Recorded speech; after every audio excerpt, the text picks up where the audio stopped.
All right. So last time we talked about the vessels that we use to kind of make sure that we can expose cells to or expose pathogens to our cells, basically, right? So that's where we talked about the lymphatic system, how we have that specialized system of vessels so that we can take in extracellular fluid, potential parasites, old broken down cells, and then make sure that we move them through our lymph nodes where we have a bunch of immune cells present so that we can basically show them to all these immune cells to say, hey, are you okay to be here or not, right? Now let's talk about what happens if we find something that's not supposed to be there, okay? Now, first off, we need to understand that many diseases can be caused by things that are causing, or like, there are lots of things that can cause potential disease. Some of those things that can cause potential disease are actual organisms in and of themselves, okay? So where we have an infectious agent, okay? That's to say where we have something from the outside that can get into us and that's what causes the problem. That's not all diseases, okay? Like that's not necessarily gonna cause your high blood pressure. However, some things from the outside can, of course, make us sick. We call the things that can make us sick, we call these pathogens, okay? So possible things that can make us sick, we call these pathogens. Now, these can involve any number of, say, 5 or 6 different things. It could be, or like we put them into these main categories. First off, we have bacteria, viruses. So you're like bacteria, this is a good example of this would be like Escherichia coli. Every year, it seems there is an outbreak of E. coli in some grocery store or in some Chipotle that kills people, okay? E. coli is a type of bacteria. Viruses, we all know we have a good friend virus named COVID-19, right? Okay. COVID is a virus. We're going to talk a little bit about viruses.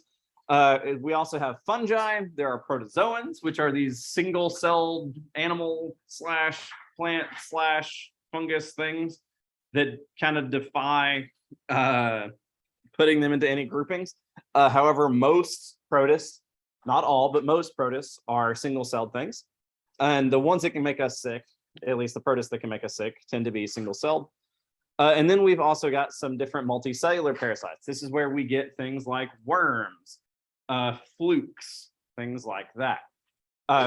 Various types of intestinal worms. I mentioned, I think I may have talked to you all about how I have a buddy of mine that actually has purposefully put a worm infection in his gut. Both he and his wife have one on purpose to help them deal with their allergies. And we're going to talk about that. However, they have roundworms, they have ascaris. There are tapeworms, which act very, very differently than ascaris. There are blood flukes, which once again are different. However, all of these are different types of worms. So parasites that have more than one cells. Now, something else to keep in mind here is that we also have lots and lots and lots and lots of very good bacteria that live in us and on us. I mentioned E. coli a second ago. E. coli is not just a pathogen, it is a potential pathogen, but it's also the primary bacteria that you're going to find in your gut. Not just in your gut, but in the gut of all terrestrial mammals on the planet will be primarily Escherichia coli, okay?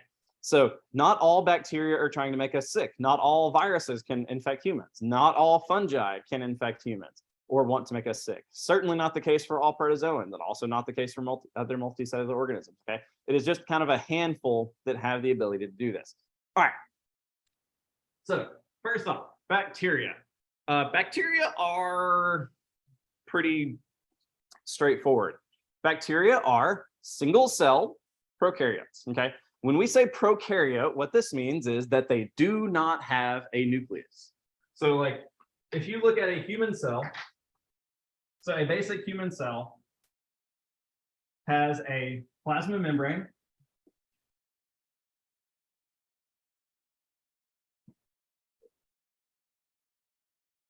and a nucleus. What do we find in the nucleus of our cells?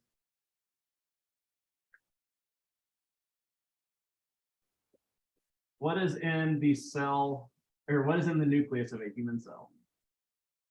What do we keep there? What macromolecule?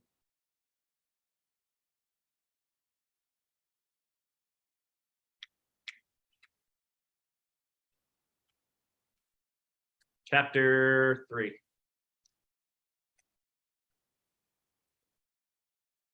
What do we keep in the nucleus of our cells?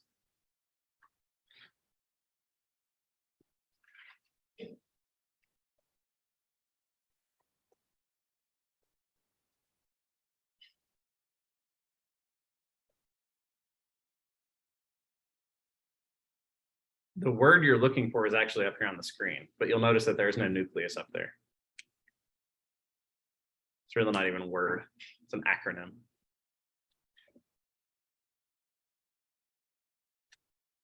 There's only one acronym on the screen.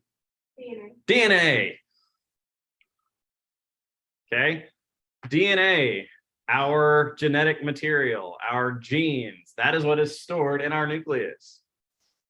These don't have that. Their DNA is just out and about in the cell, just as a glob, just waiting to be used on the inside of the cell. However, if this is a typical human cell, a bacterial cell, in perspective, even a large one like that rod-shaped cell would be about here.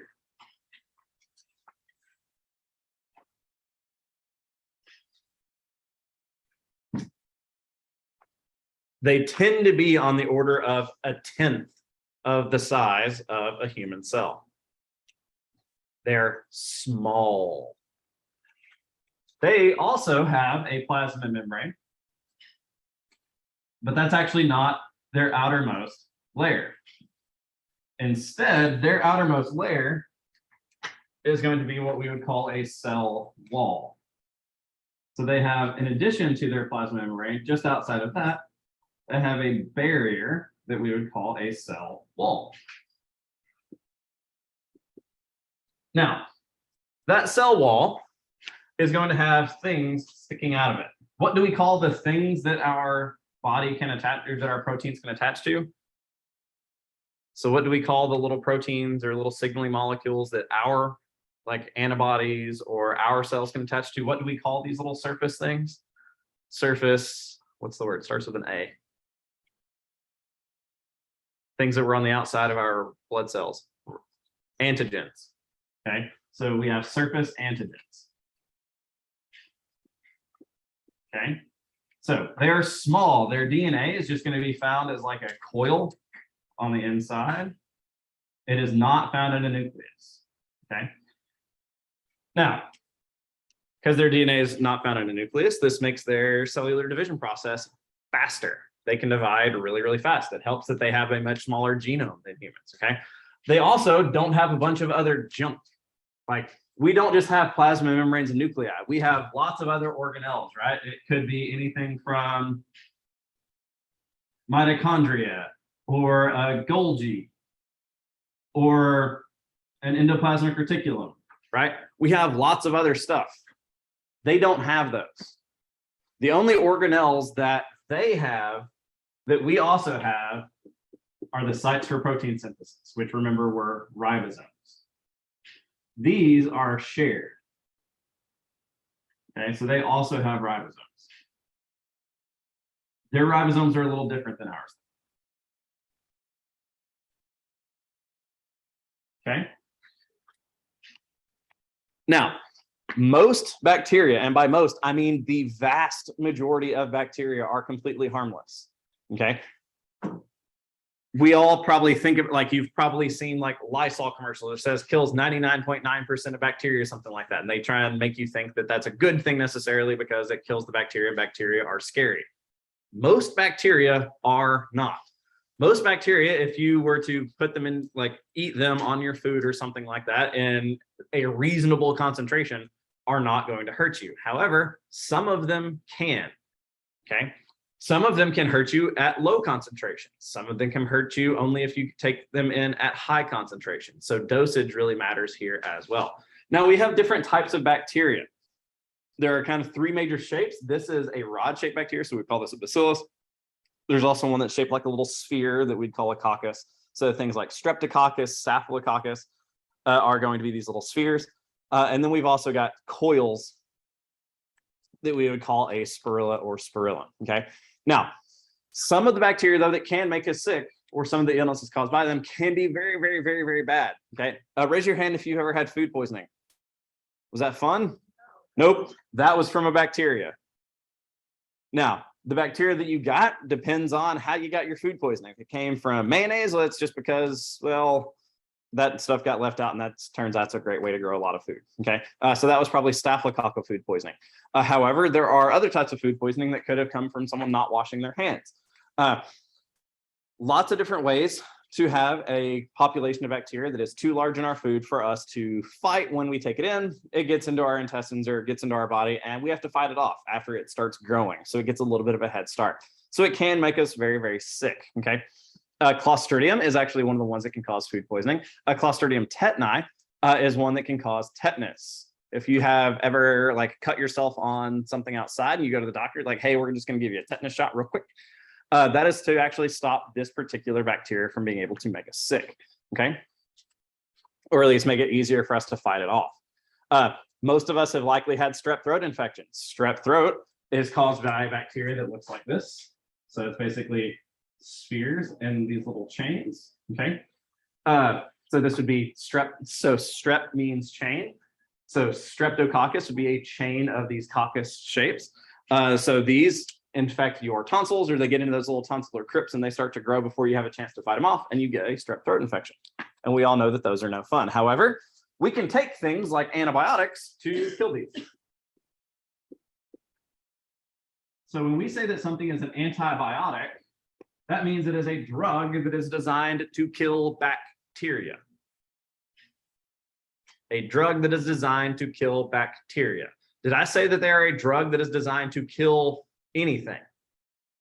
No, they are for bacteria. So does taking an antibiotic do anything for you if you have a viral infection? No. Okay, so that is why, or that is kind of one of the reasons why that's important to understand. Now, we also have viruses. Viruses can also be very, very important. Now, viruses, importantly, are not cells. They are a bag of protein with some DNA or RNA inside. Maybe a couple ribosomes. Maybe a couple little proteins on the outside to help them connect to stuff. That's it.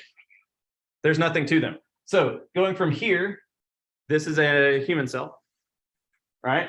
To a bacterial cell, which is around 10 to 15 times smaller, depending on the human cell, depending on the bacterial cell, to a virus. This is how big a virus would be.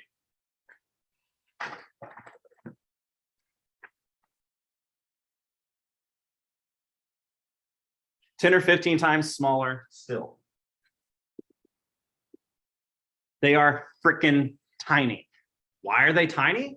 Because they are composed of a protein shell and DNA or RNA.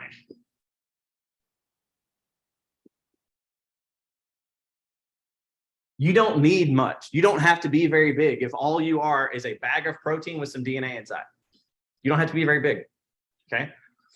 In fact, the smaller you are, the better, because it's harder to find you, okay?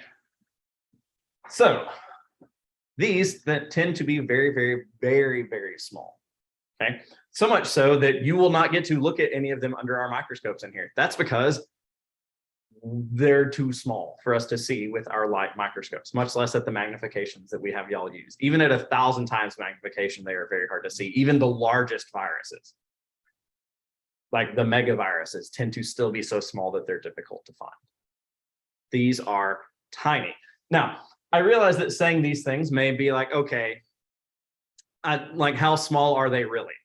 Well, I have some slides up here and we're going to let y'all look at some bacteria and some of these other things on microscope slides here in just a second. And you will see that they are freaking small, even the bacteria, okay? Now, importantly here with viruses though, that viruses are obligate parasites. They do not exist or cannot do anything without a host cell doing it, okay?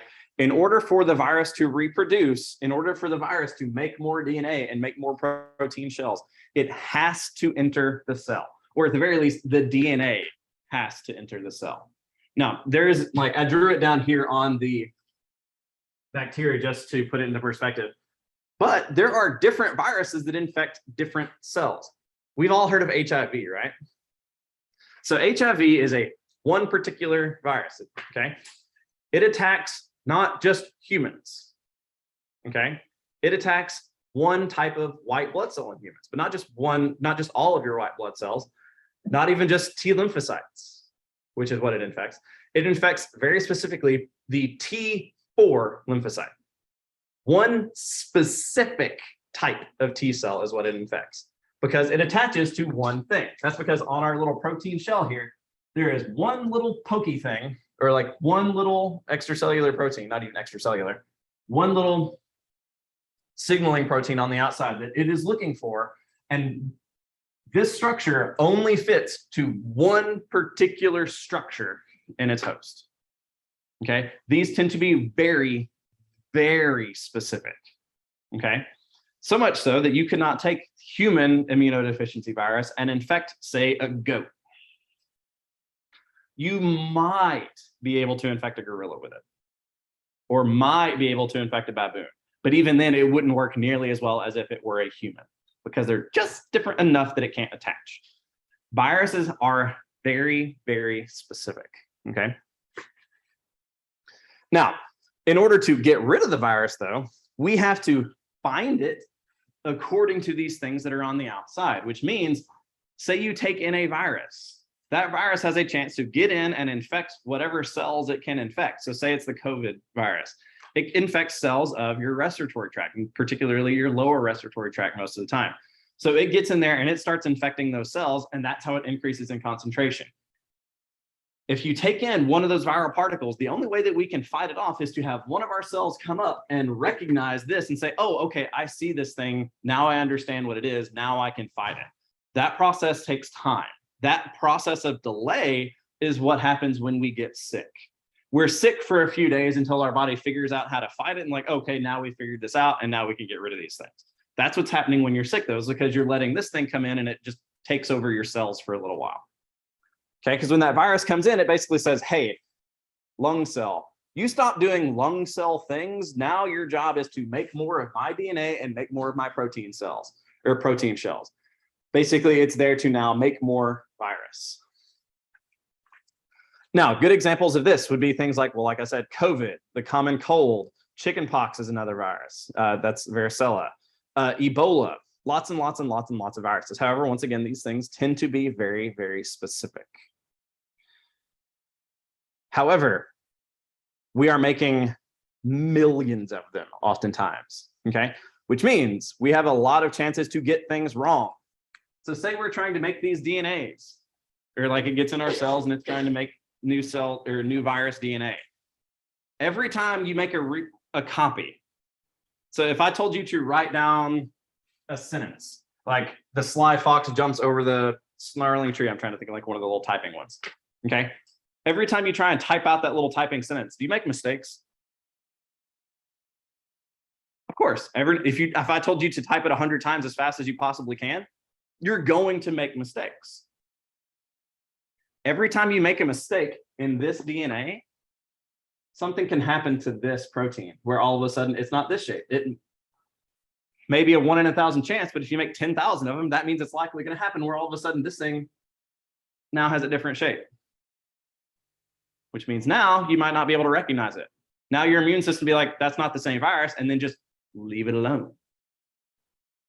Which means now it might be able to make you sick again because it might still have the other protein that let it attach to your cell. And whoop, okay, I get to attach to this cell again, and now I get to make you sick again.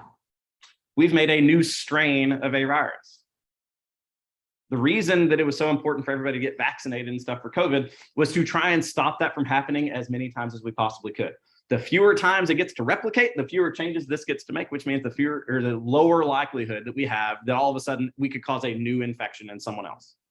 Okay, we want it to stay as close to what we can recognize as possible, which means we want as few replications of it as is possible. That's also why it's important to get things like the flu vaccine.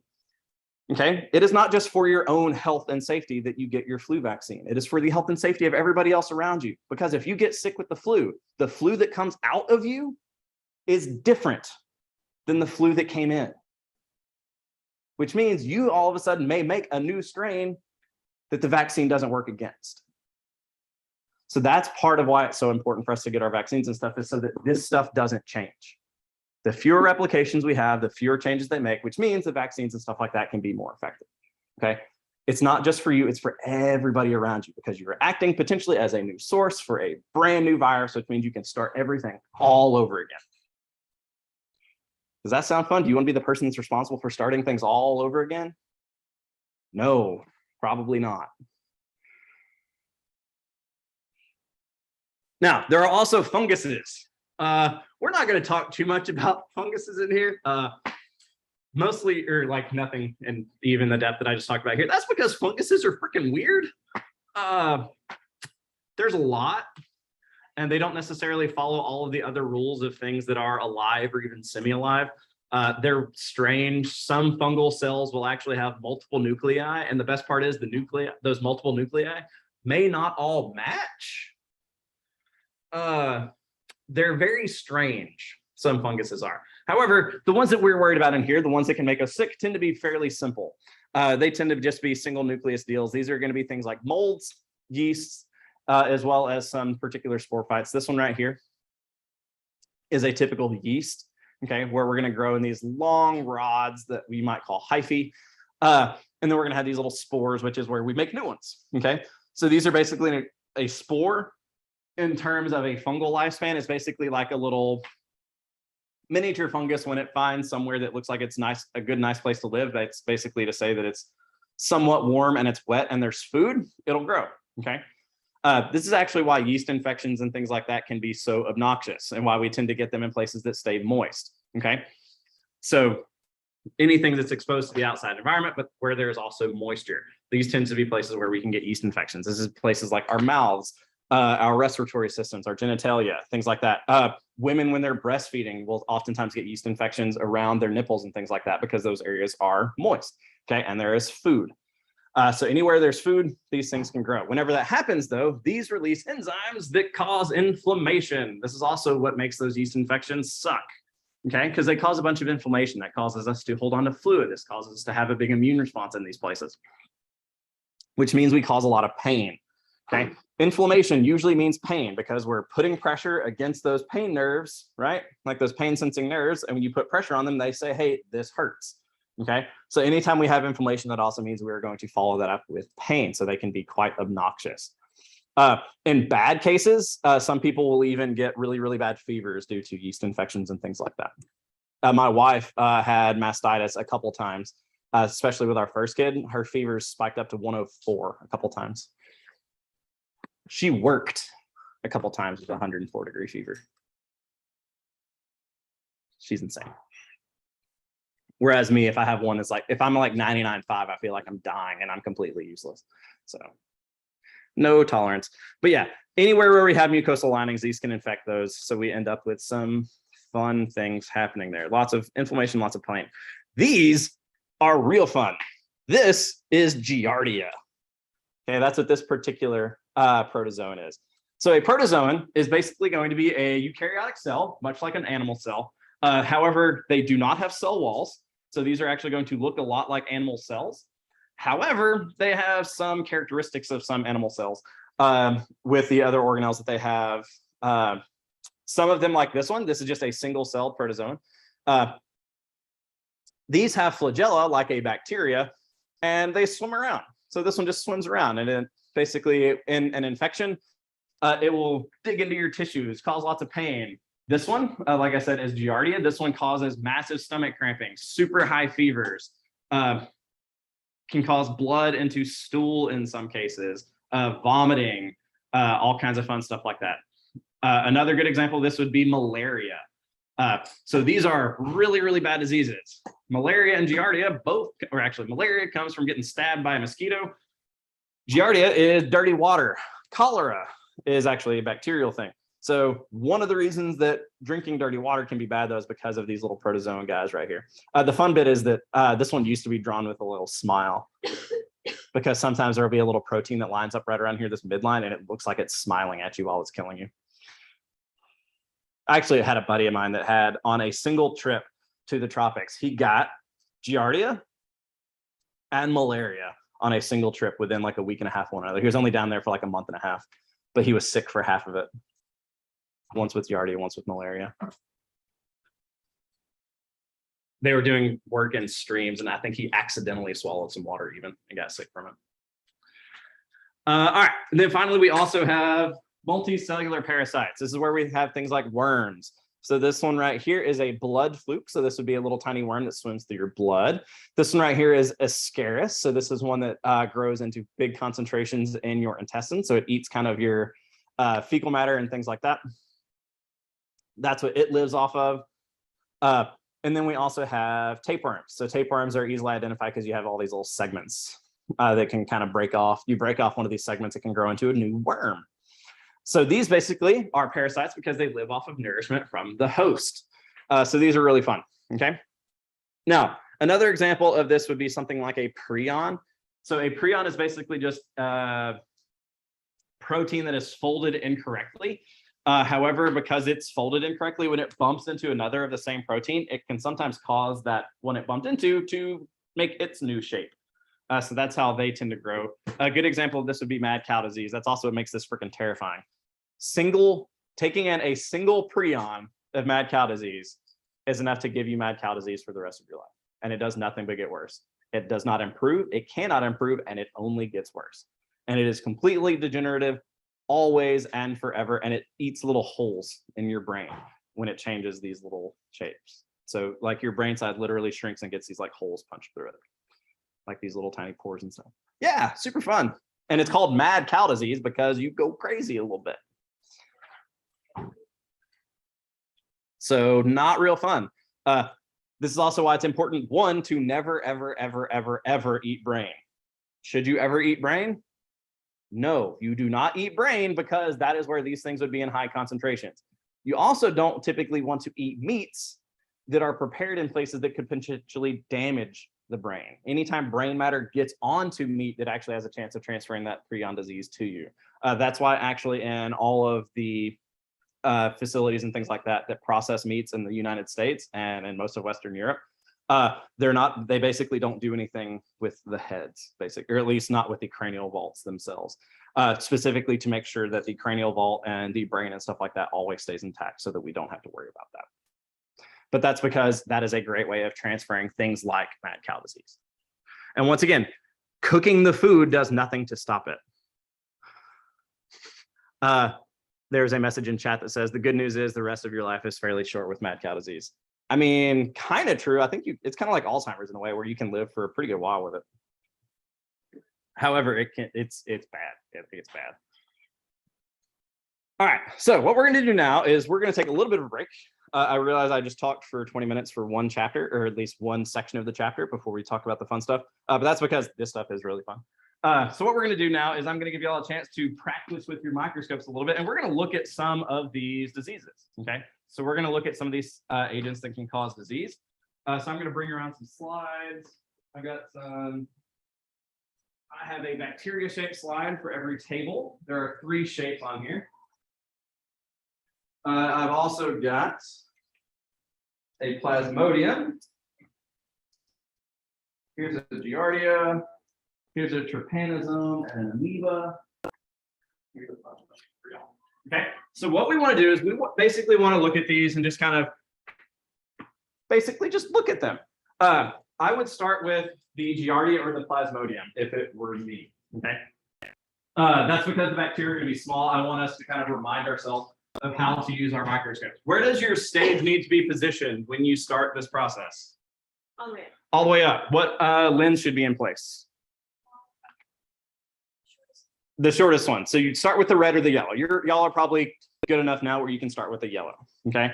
So put the yellow lens into place, put the slide on the middle, label on the left, label facing up, stage all the way up. Okay. Then slowly lower the stage and bring it into focus. So let's start seeing if we can find a few of these things. Then once we're done with this, we'll actually talk about what happens when one of these gets inside of you. Everything that is on your table right now can make you sick. Huh? Well, these are bad sick.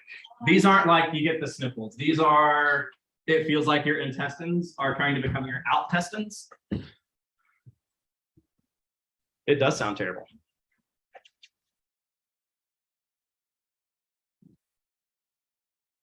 Giardia is real bad. It has killed many a character in Oregon Trail.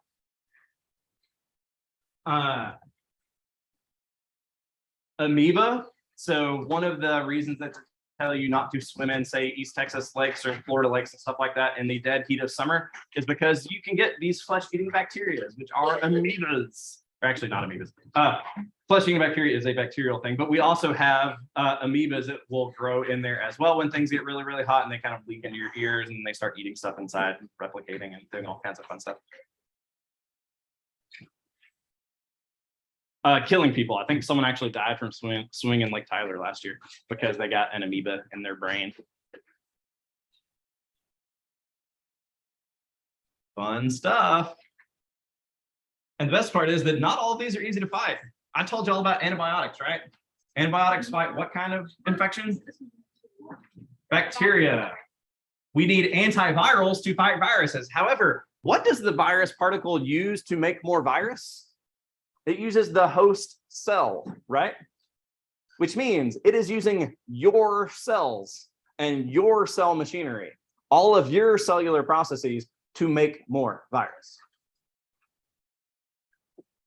Which means if you give someone a chemical that is going to stop the ability of the virus to replicate, what are you also giving them a chemical that's going to do? It's going to inhibit your own cellular processes. That is why taking an antiviral when you do not have a viral infection is bad. If you take Tamiflu and you do not have the flu, it can make you so sick you have to go to the hospital. Because it messes with your body's ability to do what your body is supposed to do. That is a what's that? What's that? Oh, okay. All right. So, well, no, like I thought she had a problem. All right. So, what we're gonna do? Force desmond, find a desmond. Force desmond, we can say a lot. Find a desmond. See how you can't really see. Okay. So, what we're gonna do is on the red lens and the yellow lens, we're only going to move the force of desmond.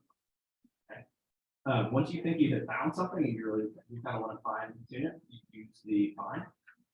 This is basically going to work very much like trying to focus the camera. Okay, so oftentimes what will happen is you'll get an image and it doesn't look quite right, so you're going to not know which direction you need to move. So what you'll do is you want to go one direction and see if that makes it better or worse. If it makes it better, keep going. If it makes it worse, go the other way. Okay, but if it does make it better, you want to keep going until it gets better, better, better, and then it starts to get worse. Only once it starts to get worse, you know that it was in focus the first time. Okay, so once again, all the way up. So now you just open the Pac-Man's mouth here, slide that in there, and we'll close.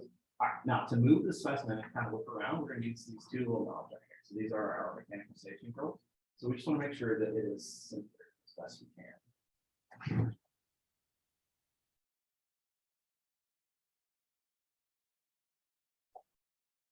All right, so we want to get specimen centered. All right, so we can see that there's stuff on it, right? All right, so now with the stage all the way up, we should be able to see something. Just to the right.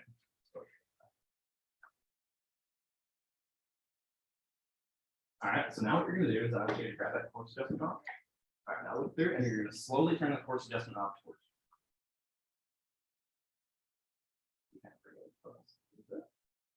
And once you have it, is it focusing?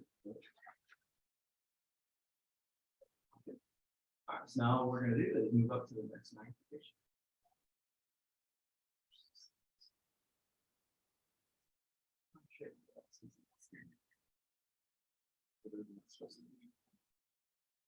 All right, so we want to find one to look at, put it in the middle, and then go to the front.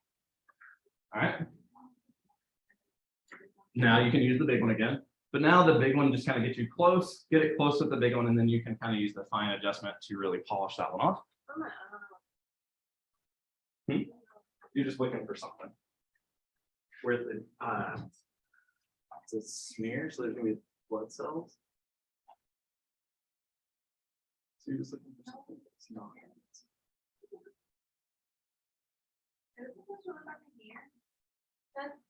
Yes. Oh, okay, then I Yeah, the plasmodium is basically going to look like a little single-celled worm.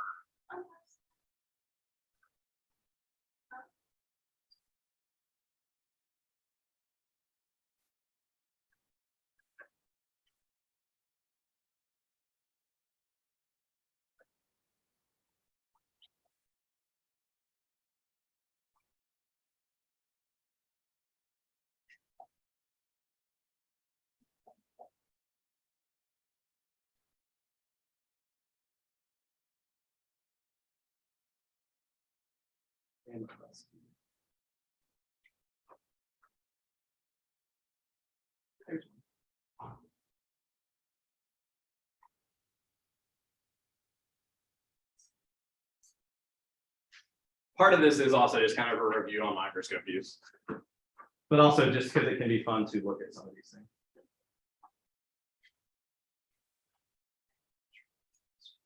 Here you go, Phyllis.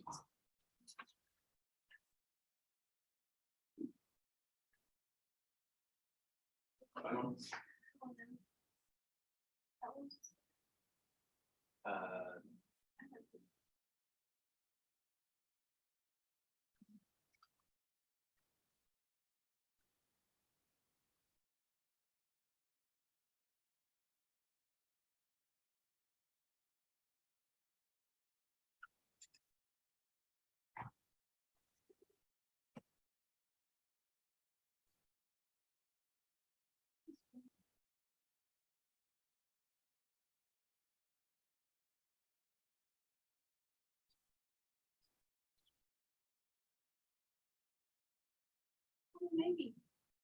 Oh, dear God, no.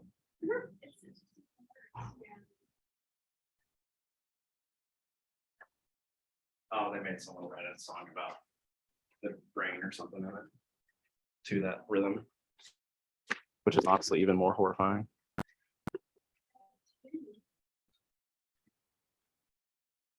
It's a wonderful question. All right, so once you've kind of found something, once again, find it on the yellow, then move it up to the blue. Now we can also, if y'all want, we can go ahead and start looking at the bacterial types, so y'all can trade slides amongst yourselves too. If you want to do practice a little bit for micro, getting the bacterial cells focused under the blue is a great idea. Okay. But one of the reasons, or one of the things that I want y'all to see whenever you are looking at the bacterial cells, or make you think of, is notice they are small. They are much smaller even than the white blood cells. They are teeny tiny tiny. Yeah, so yeah, so get it focused again on the color. So you want to go all the way back up.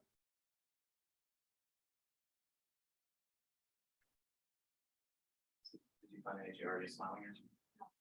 No.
It is.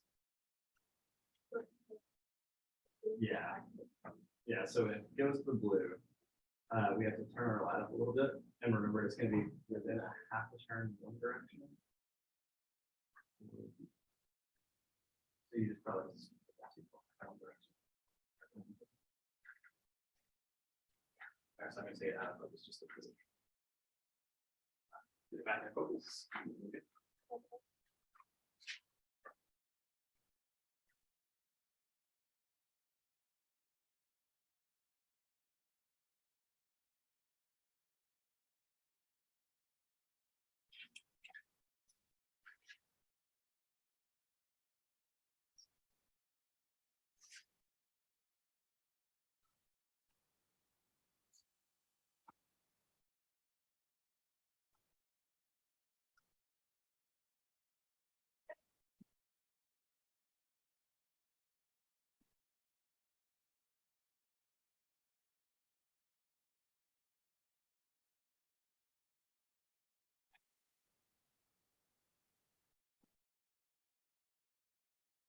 Nope. So tomorrow, I'll be.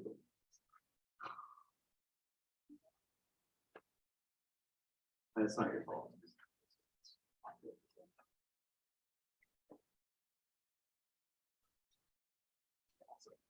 What is it? These are bloodworms.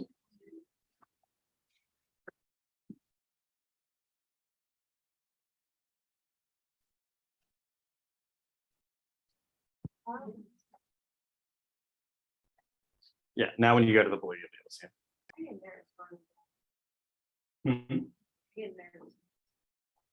Now, remember, when you go to the blue, it's within a half a turn towards you or away from you. Put your thumb on top. Use that to tell you where you are. Turn it half a turn toward you. You never see it. Or if it gets worse, go back to where you started and then go the other way. And it's never more than a half a turn away if you have to focus well on the yellow.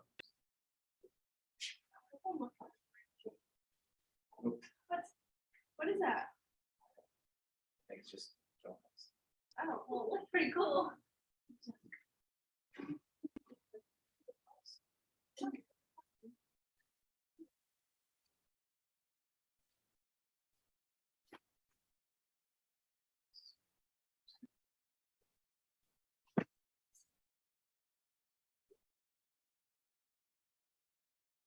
And now I go to the blue. Yeah, that's I saw that. Well, there's three shapes. That's the rod. That's okay.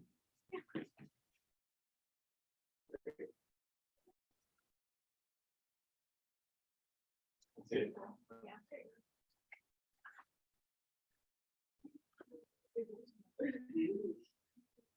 If y'all want to see some bloodworms, she has some bloodworms pulled up right here.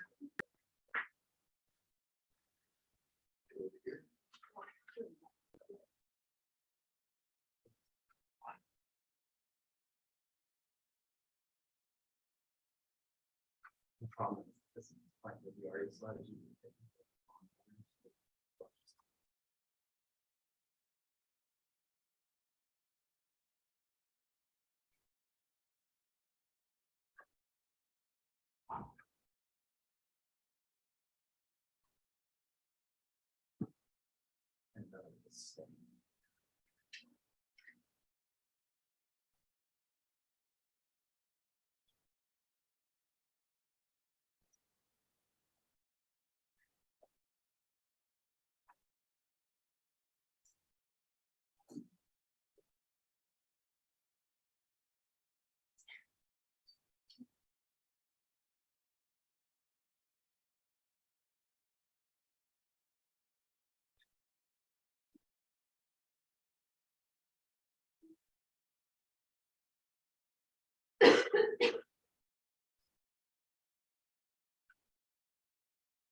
So once again, some bloodworms right here.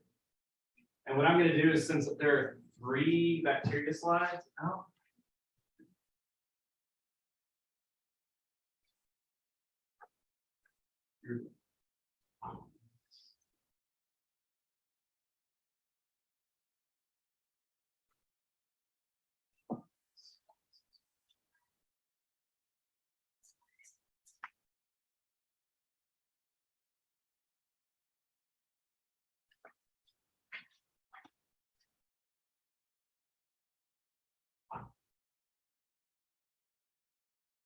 Here is a spirillum. There was a spirillum, now it's out of focus.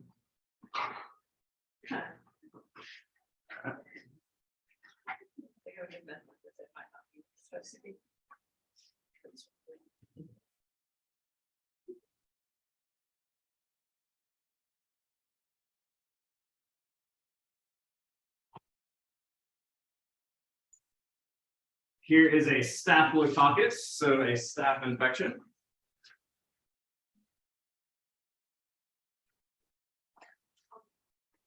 And here's a bacillus. So here, and there in the corner, we have the three types of bacteria.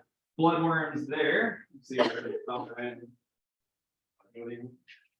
Yeah, that's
hers is the rod-shaped bacteria. It's a bacillus. So that's what E. coli and cholera and stuff like that are going to look like. Yep.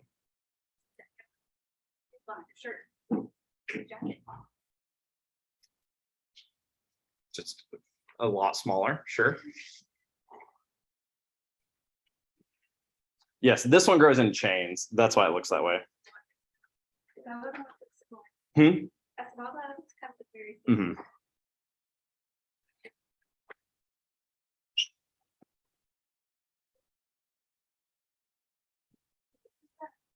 Just that little gray thing. There's a lot of variants in Giardia, and they don't stain particularly well, so they can be hard to see. I was hoping when I grabbed that slide that it would be stained, but that's really just like a specimen of pond water that happened to have Giardia in it. So there's a bunch of other things in there. I saw algae. I saw lots of bacteria. And none of it's stained, so it's hard to see. All right. So the reason I had y'all do that is, once again, just kind of get us thinking in terms of what these agents are. Now let's go ahead and talk about what happens when one gets inside. Did not realize I was recording that whole time. Whoops. All right. So say you have Giardia get into your body, or you get an intestinal worm, or you have some bacterial get someplace where they are not supposed to be. Well, what type of blood cells do we use to fight them? The white blood cells, right? Our leukocytes. Now, remember that our leukocytes have lots of types. We've got granulocytes, that's to say neutrophils, eosinophils, basophils. We have our monocytes. Monocytes are important because whenever they leave the blood and enter the tissues, they become macrophages. Okay, we can't move macrophages through the blood very well because they are macro, they are too large. Okay, so instead we move monocytes through the blood until they find a tissue where we need them to go out and become macrophages. They leave the blood, then they become a macrophage. Now, we also have our lymphocytes. Now, lymphocytes so far have just been those little spherical cells with a giant purple dot somewhat in the middle, right? Well, depending on where that dot is, it is either a B lymphocyte or a T lymphocyte or an NK cell, a natural killer cell. Natural killer cells tell you what they are trying to do. They are trying to kill opposing cells. They do this through causing something called apoptosis. Okay. Now, we also keep all of these white blood cells, but especially T and B lymphocytes, macrophages, as well as some special ones we haven't seen yet called dendritic cells. These live in our lymphoid structures. So this is where what we have in our lymph nodes, in our tonsils, in the secondary lymph structure. So like MALT in your spleen, This is where we're going to hang out or have a whole bunch of these T and B lymphocytes. Okay. Importantly, though, we can cycle these T and B lymphocytes through our lymphoid tissues. So go from lymph node to lymph node to lymph node to lymph node, or let them into the blood for a little while, cycle around. Then when they fall out, they can find more lymph nodes, right? Because remember, we're taking up extracellular fluid as well as some cells using our lymphoid tissue. So we can cycle these things around through the body. That is actually going to be very, very important, that we can cycle these things from place to place to place to place, so that we can actually make sure that we can give them as much access to potential pathogens as is physically possible. Now, another one that we also have are our mast cells. Now, mast cells are really important, particularly in causing inflammation, but we're going to find mast cells embedded in a lot of our connective tissues. Okay, so anytime we have two layers coming together, we're going to have lots and lots of these mast cells. Okay, so they're usually going to be closely related to our blood vessels. Okay, now to help us do this, we also have a special type of protein that some of our cells, like our mast cells, like our natural killer cells, can produce, and these are going to be called cytokines. Okay, so a cytokine is just a little protein that is going to regulate immune activity. What this means, though, is that this is either going to turn on or turn off our cells. Okay, so either turn on or turn off the ability of our cells to cause damage to another cell or activate them in some way. So cyto meaning cell, kine meaning movement. Sometimes these are also used to just simply destroy another cell. Okay, so say you have a natural killer cell that finds a cell that it wants to get rid of. It will release a particular type of cytokine so that we can kill that cell, so cause apoptosis by using these cytokines. Okay, these are usually really, really short-lived things, so they tend to be just immediate use only. Now, we actually have two different types of immunities. We have what we would call innate immunity and adaptive immunity. Innate is basically just what we have, okay, or like just happening all on its own. It doesn't have to be trained. Adaptive immunity is your kind of trained immunity. This is where we get very specific types of responses to very specific things, okay?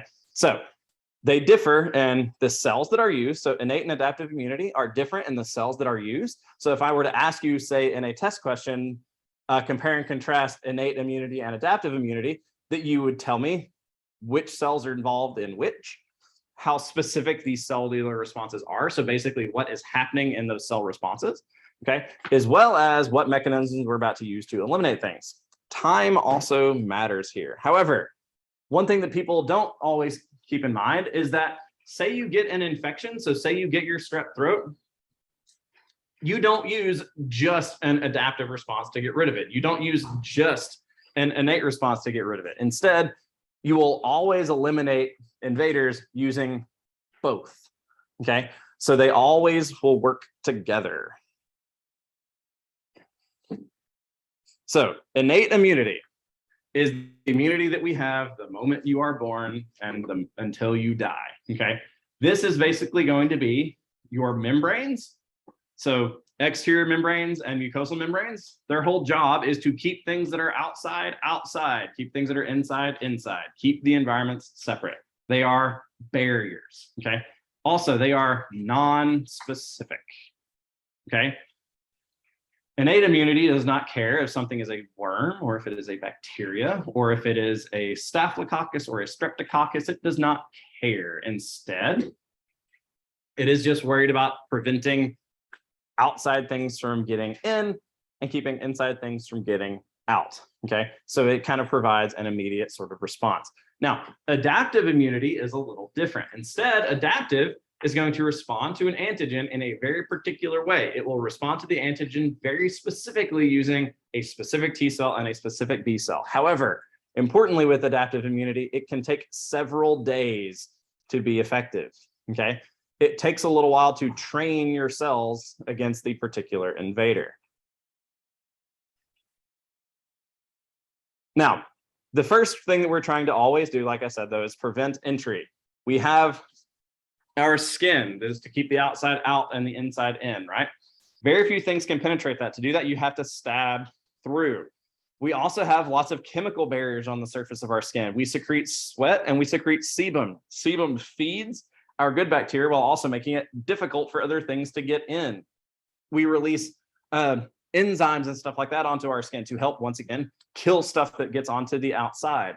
However, we also have a massive population of good bacteria living on your skin. We've all heard of staph infections, right?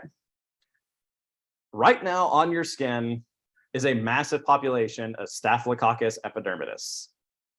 It is always there. It should always be there. If you shower too much, so like if you've ever noticed if you showered like twice in a day because you got dirty or something like that, how dry your skin felt, it's because you washed off all that oil, you washed off all the sebum, okay? That also makes you, or increases the chances of getting an infection from a bad bacteria because you're also washing off your good bacteria. One of the other defenses that we have is we have a good, healthy population of good bacteria. So that if one bad guy lands, it's outnumbered 1,000 to 1 by the good guys that we already have on our skin. Okay, so keeping the bacteria that are already on our skin is good. This is actually why it's somewhat bad to constantly use nothing like antimicrobial stuff all the time. Okay, like it's fine to use hand sanitizer on your hands, but you don't want to use hand sanitizer all the way up your arms all the time. It's because you actually want to keep some of that bacteria on there and keep it nice and happy. We also have our mucous membranes and things like that. So microflora is kind of what I was talking about here. So on our skin, as well as in our GI tract, we have lots and lots of bacteria that are non-pathogenic. Non-pathogenic means they make us sick or don't make us sick. They don't make us sick. These are our friends. We want to continue making them friends and keep them friends and make as many of them as we possibly can, because the more good bacteria we have, the less likelihood we have of having bad bacteria cause a problem.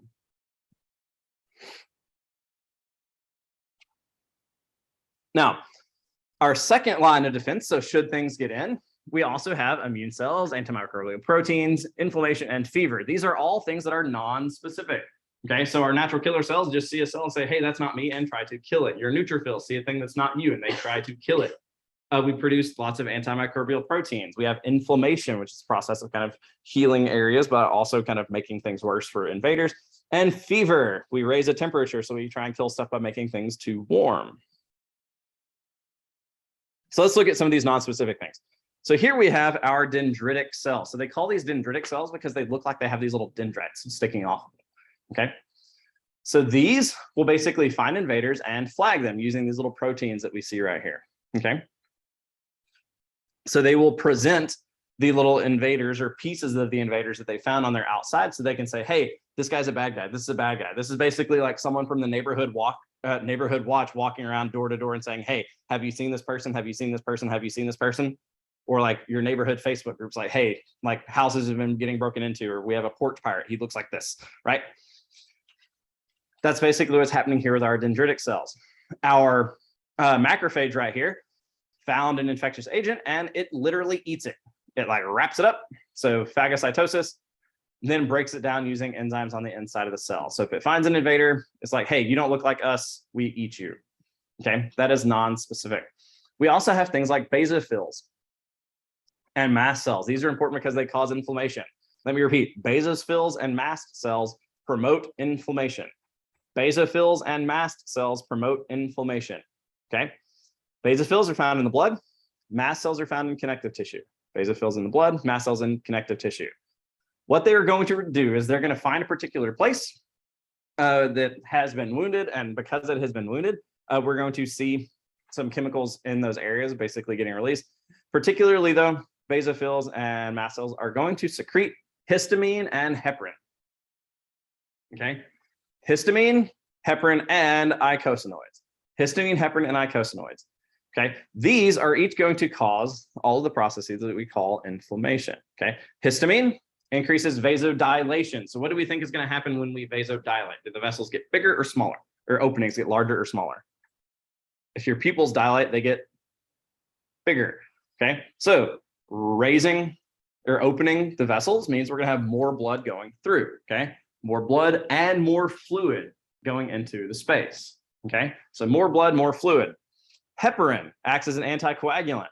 So that also means that in addition to the more fluid, that we are not clogging anything, okay?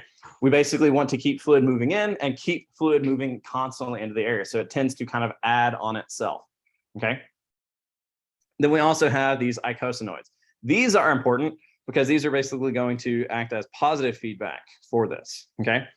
So histamine increases, acts as a vasodilator, increases the amount of fluid moving through, increases the amount of permeability that we have. So it's easier to get fluid out of the vessels, okay? Heparin comes in, acts as an anticoagulant, making sure the blood flow does not get stopped. And then we have these eicosanoids, which increase the inflammation. So we're going to talk more about that, or you'll see a video about that later, okay? Now, we also have these natural killer cells. So these are NK cells. Notice that we have kind of a bulbous looking cell, and it is almost entirely filled with a nucleus. These secrete perforin. If a page is perforated, what does that page have in it? If something is perforated, what does that mean? Like perforated leather. So what are perforations? You know? They're holes. So perforin tells you that it's going to be punching a bunch of little holes in the bad guy cell, okay? Okay, so perforins are going to punch a bunch of holes in the cell, and then granzymes are basically going to cause the nucleus of the bad guy cell to wither and die, okay? But by punching the little holes, that's going to cause all the fluid to leave the cell. So that's how they kill things. And then here are our eosinophils. Eosinophils respond to one particular type of cell really, really well, or one particular type of parasite. And this is going to particularly be our parasitic worms or our multicellular parasites, okay? However, these can also cause histamine get released and can cause inflammation in that way, okay? So if you say have too many eosinophils, it's like say you take in some pollen. Well, pollen is going to look very much like a multicellular parasite to your body. So it will start to produce a whole bunch of these eosinophils. Those eosinophils will then start to secrete these cytotoxic chemicals, which can hurt your cells, and they can actually cause inflammation. They'll also cause release of histamine from your basophils and mast cells, because those guys are going to be thinking like, oh, there's an invasion, so we're just going to do whatever we can to help. Okay, so they're going to start releasing histamines and those eicosanoids, causing inflammation, which causes pain. That's why your throat hurts and stuff like that whenever you're having allergies and stuff, because you're causing inflammation in those areas where the bad guy came in this case, the pollen came in. However, that in large part, and a lot of times, is because these eosinophils think that there is a worm because they're dealing with something that is multicellular in size, okay? So they'll start to do all this. However, there is no worm. So what you can do, and what my buddy and his wife have done, because their allergies were so bad as to be debilitating, is they have worm infections in their gut. They both have Ascaris in their gut. One of them got it from a food cart in Ethiopia, and he just kept it. But his wife, seeing how effective his Ascaris was, actually had a prescription, like got one from her doctor to help with hers. Because now all of a sudden, all those eosinophils that they have extras of to fight all of their allergies, or all of those potential allergens, now have something to fight. So they don't have an excess of eosinophils up in their nose. They don't have an excess of eosinophils. They just have eosinophils that are constantly fighting a low-grade worm infection in their gut. So the eosinophils have a job to do. So they're not bored and then overreacting to anything and everything. Now they have something to do. So now all of a sudden, they don't have allergy problems anymore. Like not even on like over-the-counter like allergy medication, just nothing. So they still have worms. Actual worms. Nope. Every now and then one will die in kind of a weird way. So you will actually find one in the toilet every now and then, but that's about it. Weird. Works. Whatever works though. Now, some of those non-specific things that we also have these things called interferons. Okay, so this is basically a special protein that we make that will find the bad guys basically. So say we have a cell that gets infected, it will produce these interferons that are basically a flag that says, hey guys, I'm not okay. Hey guys, I'm not okay. Hey guys, I'm not okay. And it basically sends a signal out to your good cells, your cells that are nice and healthy. They're like, oh crap, there's a problem. And when that happens, your macrophages and your natural killer cells can come in and say, oh, like cell that's not okay, we will help you by killing you. Okay. You'll find that there's a theme in your cells. Most of the time, if a cell is damaged, it is not worth it to try and fix it. It is far better that we just kill that cell that is bad and then make a new one. Okay. It's like having a 13-year-old car. Like, if you break an engine in a 13-year-old car, you're better off buying a new car than you are putting a new motor in that one just to have something else on the car break and be more expensive. Okay. So that's kind of how we view it. Your cells view it. It's a lot easier to just make a new cell than it is to try and fix one that's already broken. Okay. But that also is signaled by the normal cells like, hey guys, there's a problem. So not only is this guy saying, hey, I'm not okay, that tells your other cells to say, hey, there's a problem over here, so that we can then recruit more cells to help us deal with the problem. Now, in this, we also have a special protein or a special set of circumstances that we're going to call complement. Okay, so complement is basically going to be a special little series of chemicals that are going to cause particular types of reactions to happen. One of these is that we have inflammation. So once again, we have actions of mast cells and basophils, which produce eicosanoids and stuff like that. Oh, also, one thing I didn't mention with inflammation. NSAIDs, so non-steroidal anti-inflammatory drugs, so this is things like ibuprofen, are going to work because they're basically going to inhibit the production of those eicosanoids. Okay, that's actually how they do their job, is they basically say, hey, mast cells, basophils, everything is fine, let's calm down, let's secrete fewer of these chemicals. Okay. Now, complement is basically going to be as a red flag on a lot of our molecules. Okay, so say we secrete some complement. That complement can be used to flag pathogens.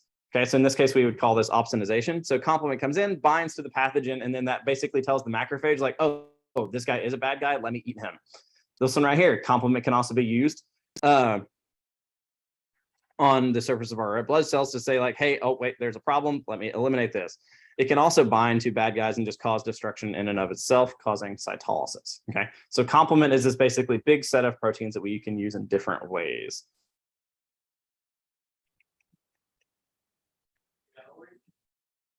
So this figure right here is figure 22.6. You should go to sleep tonight thinking about figure 22.6. This is basically this entire process of inflammation. So this entire inflammation cascade all in one place. I cannot say it better than it's worded up here. Okay, so read this figure over and over and over again. This is a great figure. I might put this figure on a quiz or something somewhere and say, what is this? What is this? What is this? Okay. So here we have our mast cells. Here we have basophils down here, all doing their thing. But anytime we have red inflammation, we're going to see several things all happen. We are going to have redness occur. Well, we are vasodilating. We're getting more blood, right? Well, blood is what color? Red. So it's going to get red. Blood is also hot. Remember that blood is our body's heat sink. This is where we push heat. So your blood is actually a higher temperature than your regular body temperature. So your blood, if you're, say, your body temp is supposed to be 97.5 degrees, your blood may actually be 98.5 or something like that, a full degree warmer. So that means more blood is also going to mean that you're going to have extra heat. You're also going to get extra heat because we have more chemical reactions happening. We're getting more fluid. Well, more fluid means we're going to have swelling. Well, if we have swelling, that puts pressure on nerves, right? And what do those nerves do whenever they get pressure put on them? They say this hurts. Okay, so we're also going to get pain from here. Okay, now if we get a whole bunch of pain and a whole bunch of swelling, that's all that ever happens in those places. If you get too much swelling in a spot, eventually it just becomes like, you know what, this is too much, I can't do this anymore. Okay. Now, if you get too much inflammation over too long of a period of time, you can start to lead to some issues. Okay, fever is actually basically a sign that we have a problem, so that we have an infection, or not even that there's an infection, basically that there is a problem. So what we're going to see here is we'll see temperatures go up. When that temperature goes up, we can use that to help us get rid of infectious agents. And a fever is basically defined as anything more than a degree away from normal. Okay, so 37°C, that's your 97.5 degrees. Anything 1 degree Celsius above that. So say you have a kid and you check their temperature and it reads 99.5. Well, that is a degree and a half over what is normal. That is a fever. It's a low grade fever, but it's still a fever. Okay. So that just means that there could be something happening. That's usually enough in this case to say like you can still go to daycare and stuff like that, but it can lead to problems. Now, we also have these things called pyrogens. So pyro meaning heat or like temperature, like fire. Gens means hot. So basically release of these things can mean that we're going to generate more fever. Okay. Which means you can get this kind of additive effect where you're not bringing things back to the mean, but where you're actually having positive reinforcement. So you're actually making things go higher or positive feedback. So you're actually raising the temperatures even more. So instead of being 98.5 or 99.5, now you're going up to 101, 102, 103. Anything above that can start to get a little dangerous. So that's when you usually try and bring things back down.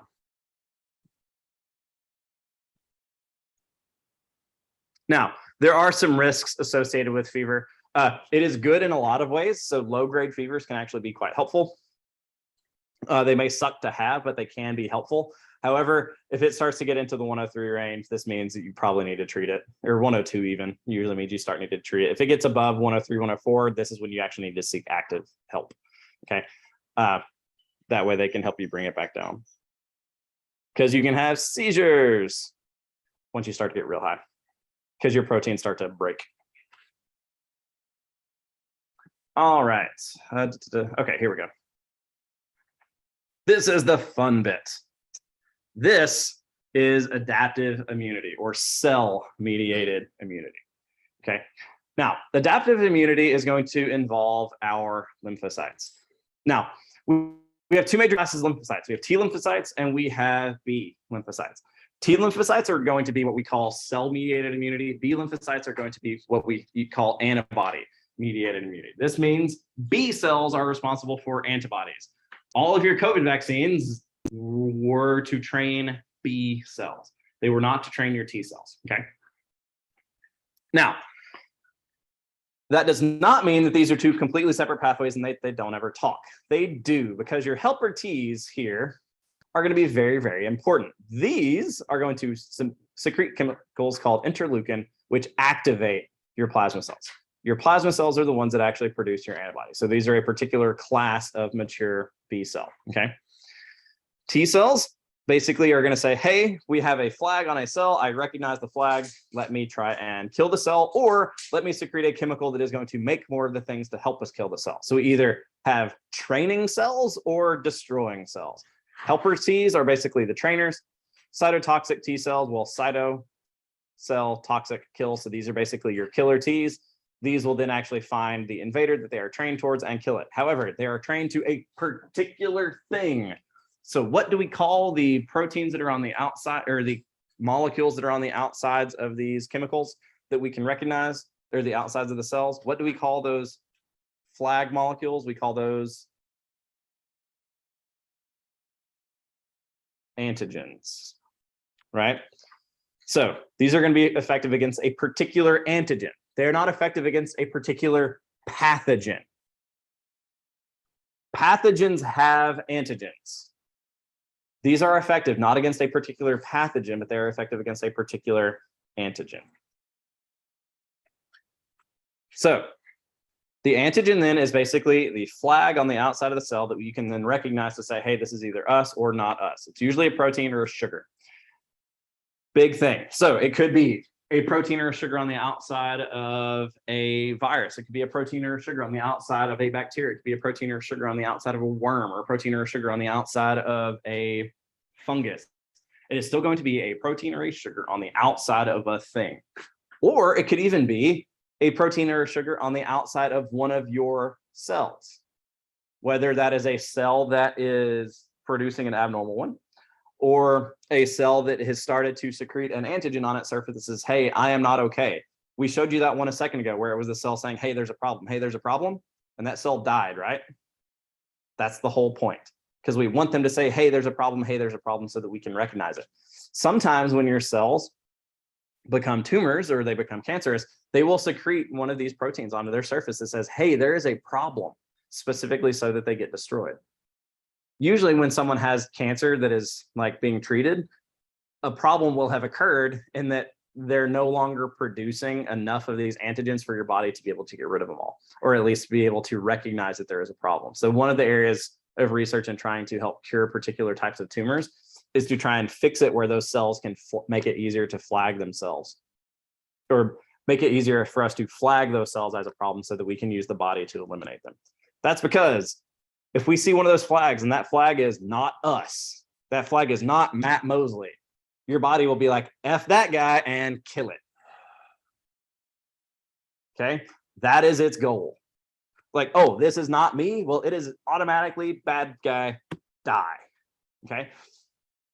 If you have an autoimmune disorder, the problem is that that flag that's on the outside of the cell actually says, hey, I am Matt Mosley, but your cells are like, are you though? You're not wearing glasses. You're a bad guy, die. So you start to kill your own cells or fight your own cells. This is what an autoimmune disorder is. It's when your cells are fighting one another because they can't recognize self versus non-self very well. So they start attacking some of your own cells.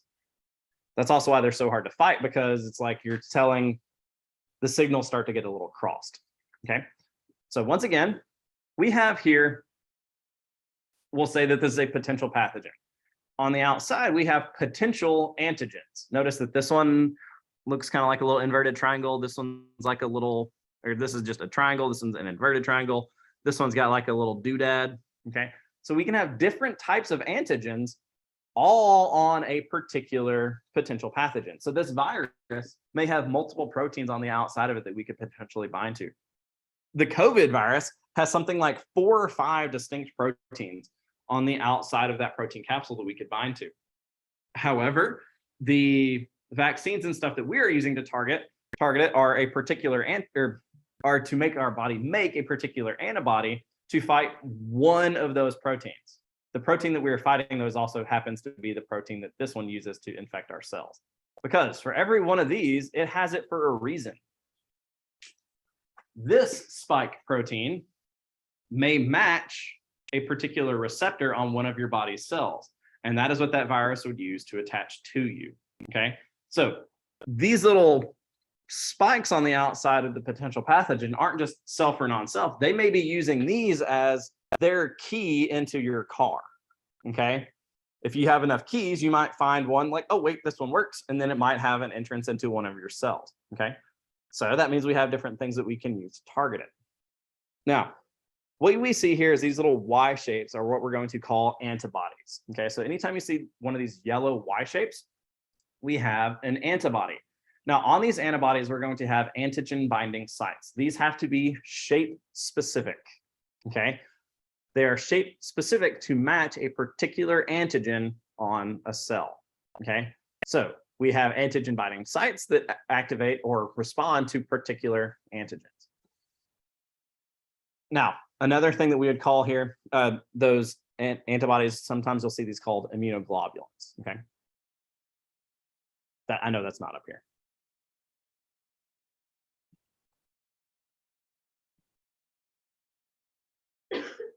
All right, so here we have our T lymphocytes. Now, your T lymphocytes are going to have these specialized receptors on the outside where we are looking for particular pathogens, okay, or particular antigens, where they're going to bind to one of these little receptor regions. Now, this is actually a T4 lymphocyte. So it's this protein, this little curved bit right here that HIV attaches to. People that are immune to HIV, this protein doesn't look like this. It's broken. It's missing like 30 particular amino acids. So it doesn't have the same shape anymore. So they're immune to HIV because the HIV virus can't bind right here. Just fun. This one is a cytotoxic T cell. So helper T, cytotoxic T. Helper Ts have CD4. Cytotoxic Ts have what we call CD8. Okay. B cells just have these little antibodies on the outside, where these antibodies, once again, are shape specific on their antigen binding region. So they are very, very, very specific things. Now, T cells, I didn't talk about this before. T cells are activated whenever there is a problem.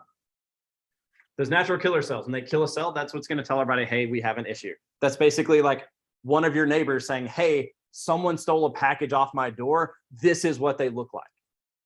We need someone to say, this is what that person looked like, so that we know, like, oh, it's not just another person. If that person was walking by your house or walking down the road and your neighbor hadn't shown you that picture, you're going to respond to that person very, very differently than like, oh, this person was on America's Most Wanted. That elicits a different type of response, right? Or even worse, like if you see the person that your neighbor says, hey, this person sells some stuff off my porch, and you see them walking down the road, that's a very different response than that person at your front door. That would also elicit a different response, right? So where these things are happening and like whether or not we are aware of the problem is part of what leads to our responses. Now, we need that person to hold up the, hey, this is a bad guy sign. To do that, we need a cell to get sick, or at least to find the problem. When they do that, though, we're going to hold them out here on the surface of one of our cells. And that's basically us saying, hey, this is what happened to me. So we're going to release what we call these little self-antigens, okay, these major histocompatibility proteins, where they basically say, hey, here we have a flag of this is the bad guy. This is what he looks like. This is our wanted sign.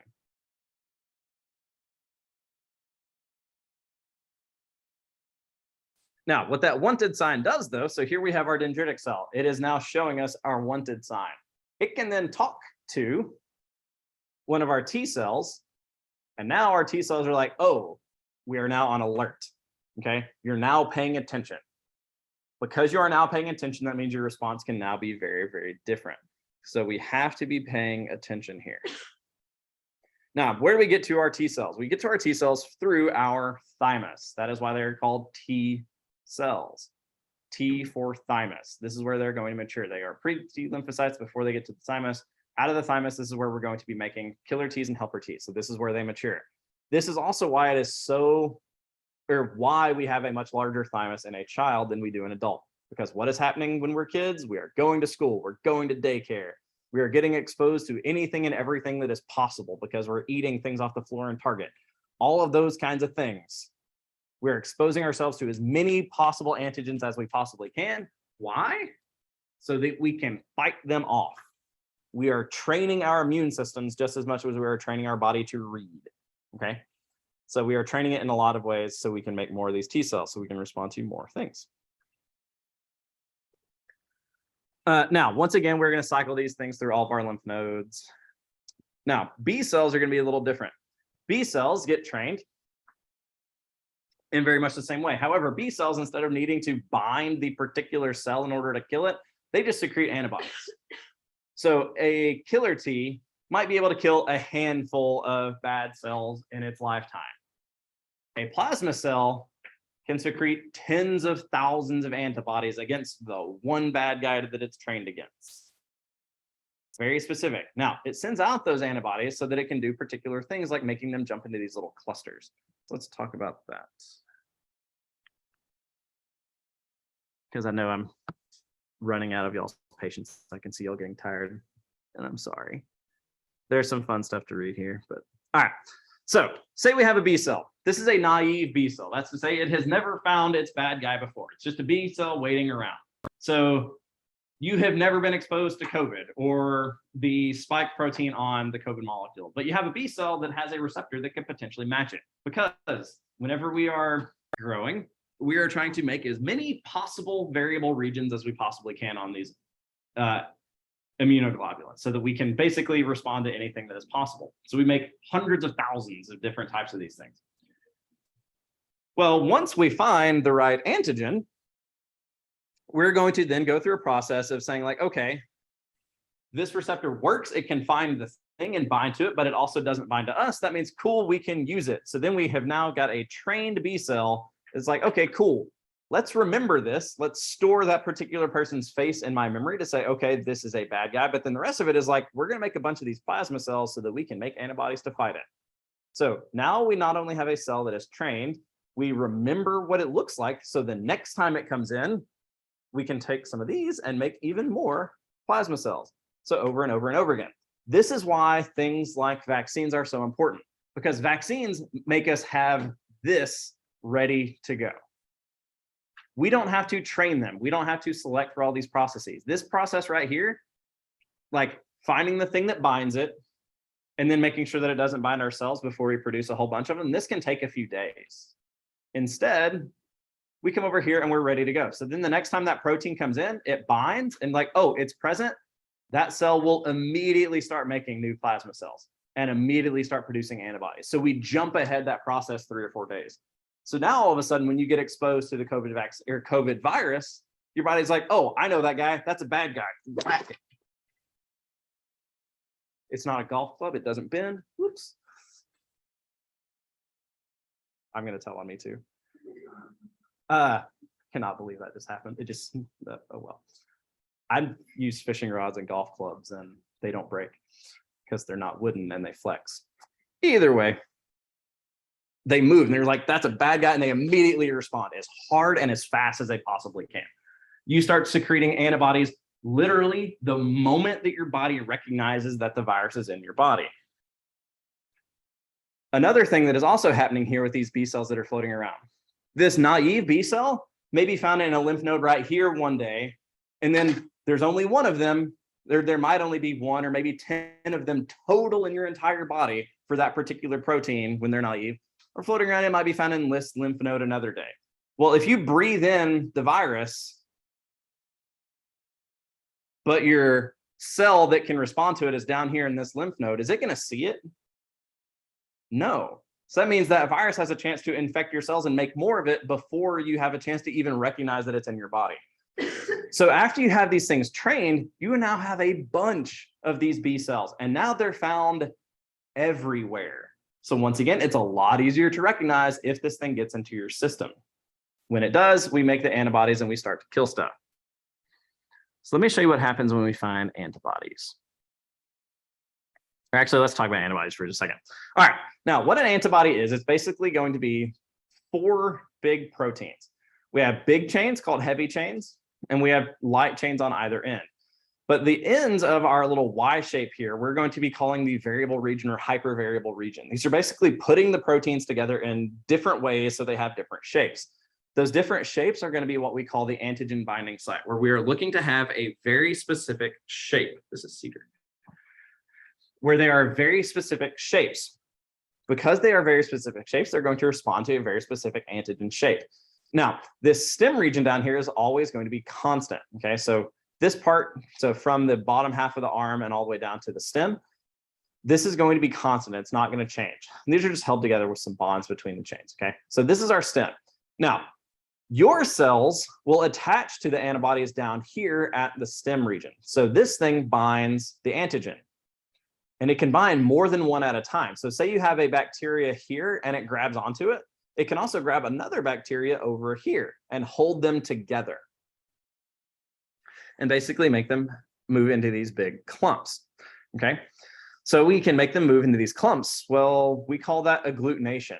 Because they're in these big clumps and because they're held together, the bacteria now can't divide because it's held together, held to something else. Okay. It also can't enter one of your cells and make your cells very sick. So by clumping it together, it inactivates it to a certain degree. It also makes it a lot easier for us to get rid of it. Okay, that's because your body is able to find these clumps a lot easier because they can't move around as well.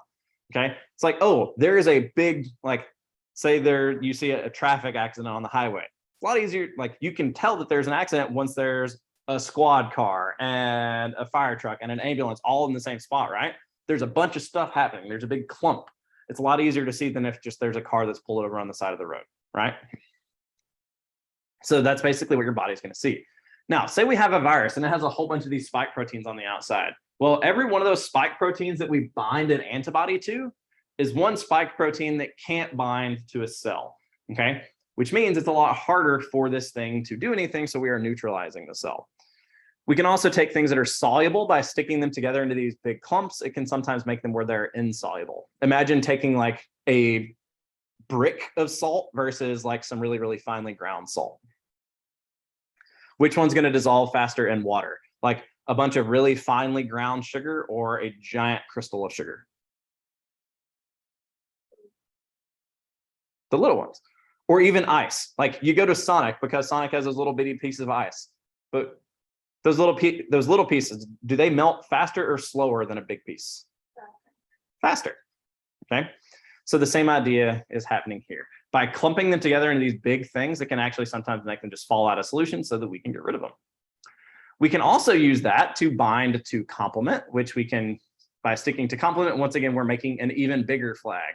So instead of just saying like, hey, there's a problem, it's now jumping up and down and screaming, hey, there's an effing problem right here, okay?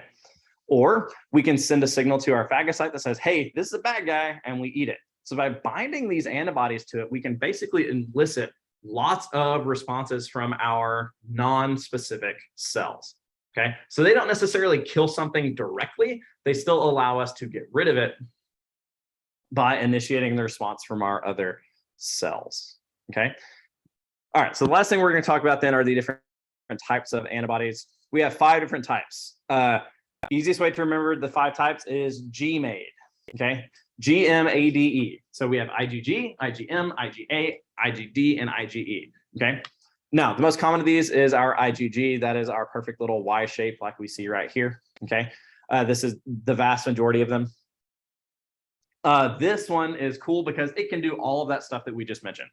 Okay, now the way to remember these, so we have CoA and we have NAP. NAP and CoA, these are the 2 types of bindings, okay? So NAP and CoA are the way to remember the 2 types of responses using antibodies, okay? IgG, though, is important because it can do all of this stuff. However, because it's good at doing a whole bunch of things, it's also good at killing things that it shouldn't necessarily kill, like babies. So say you have Rh incompatibility. This one is what actually does the attacking in a case of Rh incompatibility, which can lead to hemolytic disease of the newborn. So these, because they can cross the placenta, they can also cross the blood-brain barrier. These can cause some issues. Now, IgM is a little different. It is a pentamer. This means that it's got 5 prongs. Okay, so IgM will look like this.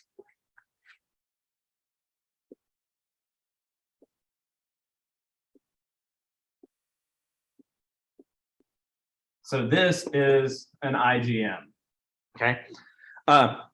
It is big and bulky. However, it can really put together a big clump. Why? Because we can now clump together 1, 2, 3, 4, 5, 6, 7, 8, 9, 10 things with one antibody. We can make a clump of 10 bad guys using a single antibody. So this thing is great at making big clumps, okay? It's also great at binding to other structures like complement, okay? However, it's also bad at going into places like, say, the brain because it's really, really big. So it doesn't do a good job of crossing the blood-brain barrier because it's freaking huge, okay? However, this is also the one that's responsible for rejection. So say you have 2 blood types that don't match.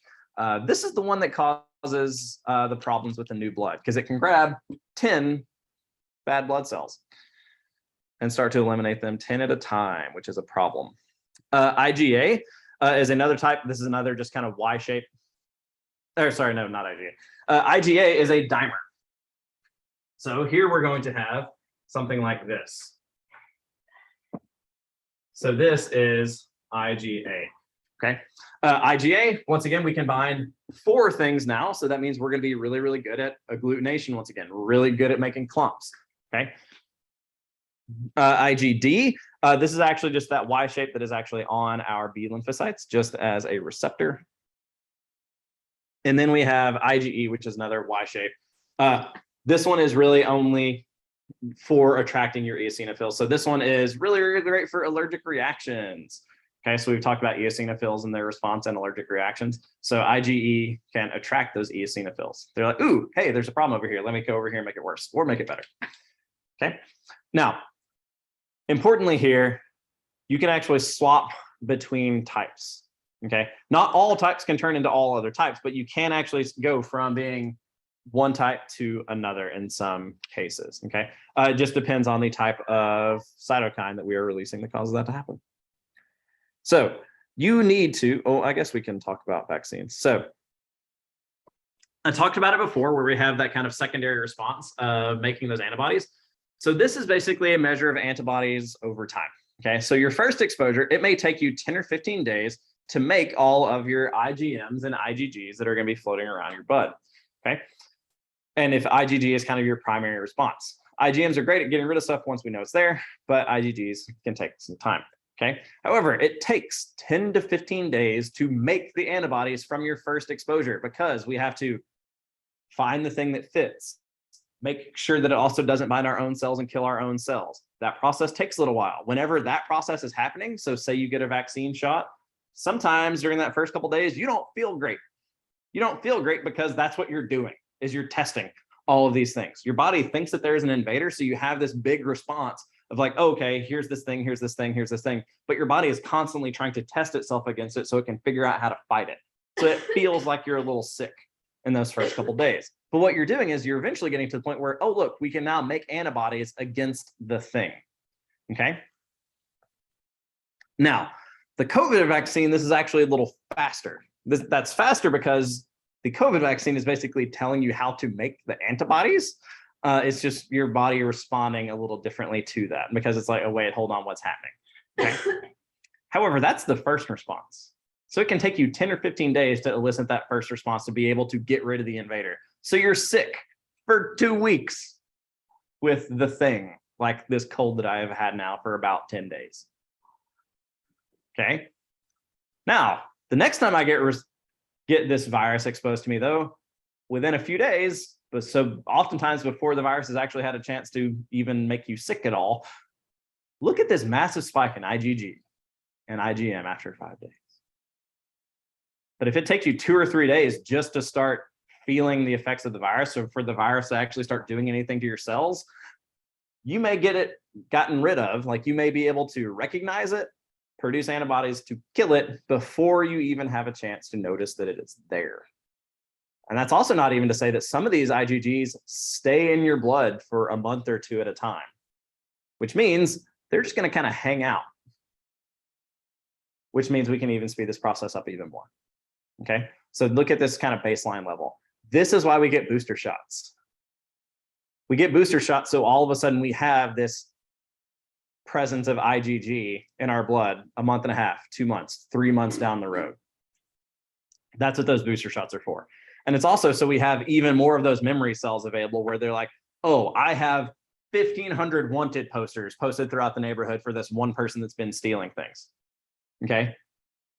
If you do that, I guarantee you that your people in your neighborhood would recognize if that person was there, right? So that's kind of what's happening here. Okay. So that's kind of how that process works. That's how vaccines work. So what you need to do now is basically refresh your memory on all these things. I'm sorry we didn't have more fun things to do in lab for this. The immune lab in Connect is fun, but it's not terribly different than me just talking through all this stuff. But you can see the animations, and the animations are good. All right, any questions on this? I'm sorry today was so long. I'll figure out a way to make this more fun.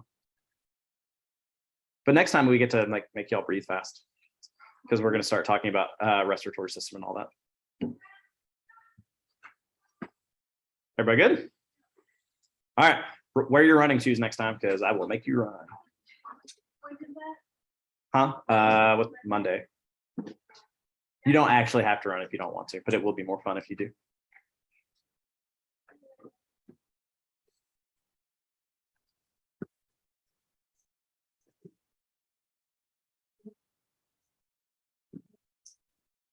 All right, and if you have any questions on anything, please just let me know.